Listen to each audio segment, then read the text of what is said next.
Magkasama transport group na Piston, inihirit sa gobyerno na taasan na rin ang sahod ng mga manggagawa kasabay ng hiling na 10 piso na fare increase sa mga jeep.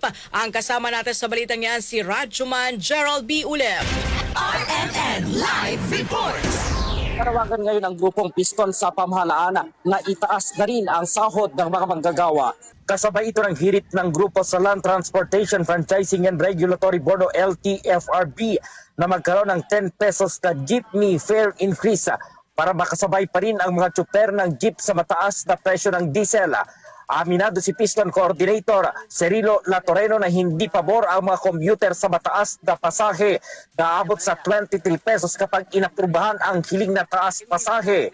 Ang dapat anyang gawin ng pamahalaan ay taasan na rin ang sahod ng mga manggagawa. Kakaibat naman doon, nanawagan din kami na itaas din ang sahod ng mga manggagawa na 1,200 nationwide across the board.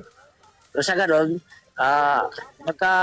magka-level yung panawagan namin sa 10 piso pagtaas ng pamasahe at itataas din ang sahod ng mga manggagawa. Dapat yun gagawin ng ating gobyerno.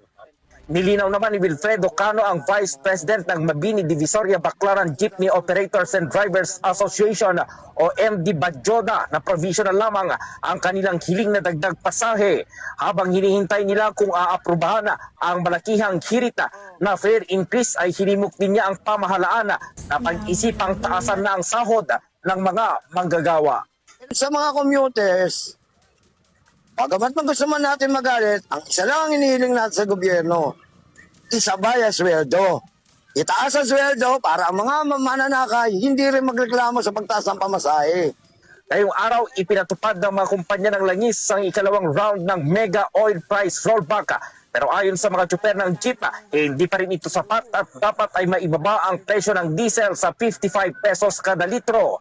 Sinapayan naman ang grupong Piston ng isang araw na tigil pasad na ang rollback ngayong araw.